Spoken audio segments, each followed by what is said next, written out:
கூட நோட்டிஃபிகேஷன் வரும்.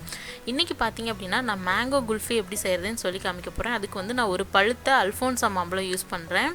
நீங்கள் எந்த மாம்பழம் வேணாலும் யூஸ் பண்ணலாம். பட் இது வந்து கட் பண்ணி எடுக்கிறதுக்கும் ஈஸியாக இருக்கும். ப்ளஸ் வந்துட்டு டேஸ்ட் ரொம்பவே நல்லாயிருக்கும். இது பார்த்தீங்க அப்படின்னா அல்ஃபோன்சா மாம்பழம்னு சொல்லுவாங்க.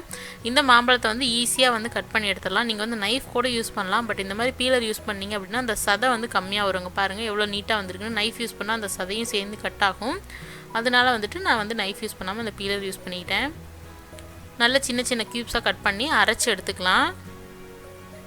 அரைச்சி தனியாக வச்சுக்கலாம். இன்னொரு பவுலில் ஃப்ரெஷ் க்ரீம் நான் யூஸ் பண்ணுறேன். 300 ml கிட்ட யூஸ் பண்ணுறேன். நல்லா பீட் பண்ணி எடுத்துக்கலாம்.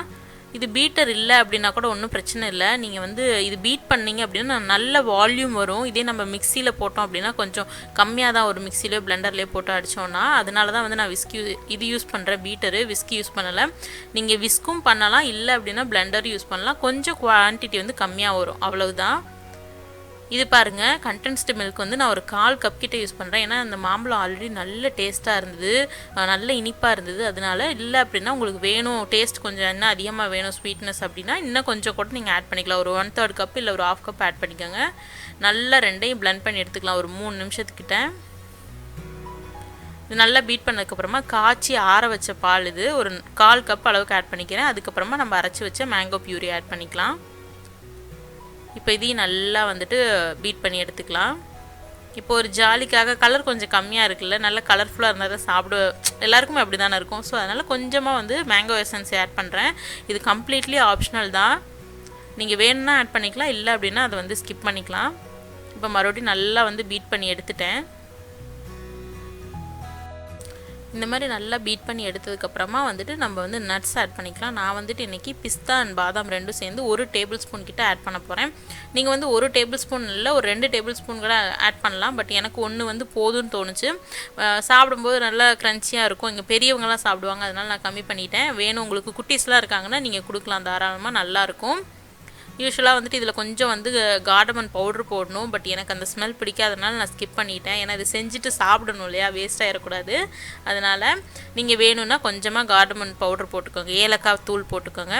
இந்த மாதிரி மோல்டு எனக்கு அவைலபிளாக இருந்தது, அதனால் நான் இது யூஸ் பண்ணுறேன். நீங்கள் இதில் தான் பண்ணணும்னு இல்லை, நார்மல் கப்பில் கூட பண்ணலாம்.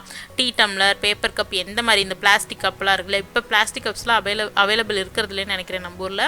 பட் இருந்ததுன்னா அதில் கூட ட்ரை பண்ணுங்கள், ஈஸியாக தான் இருக்கும். இந்த மாதிரி அந்த மோல்டில் வந்து ஊற்றி வச்சுக்கலாம். சும்மா ஒரு 1/2 இன்ச் கேப் விட்டுட்டு நல்லா ஃபில் பண்ணிக்கோங்க.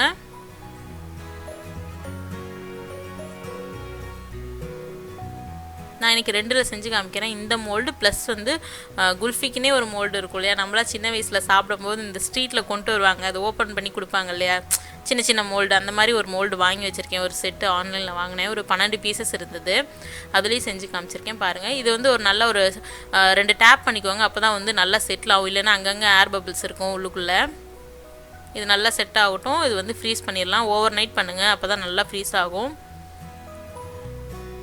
இதுக்கு முன்னாடி கூட நம்ம குல்ஃபி வீடியோ போட்டிருப்போம். அது நல்லா பாலை காய்ச்சி அது வந்துட்டு வேறு மாதிரி செஞ்சுருப்போம். அது வந்து டிப்பிக்கல் குல்ஃபி. பட் இந்த மாதிரி செஞ்சோம் அப்படின்னா நல்லா க்ரீமியாக இருக்கும் சாப்பிடும்போது. அதுக்காக இந்த மாதிரி செஞ்சுருக்கேன். இந்த மோல்டு தான் சொன்னேன். இதுவும் சூப்பராக இருக்கும், எக்ஸாக்டாக குல்ஃபி மாதிரியே இருக்கும். அந்த மோல்டை விட இது நல்லாயிருக்கும். பட் அது வைக்கிறக்கு கன்வீனியண்ட்டாக இருக்கும்னு சொல்லிட்டு நான் அதில் பண்ணி காமிச்சிருக்கேன்.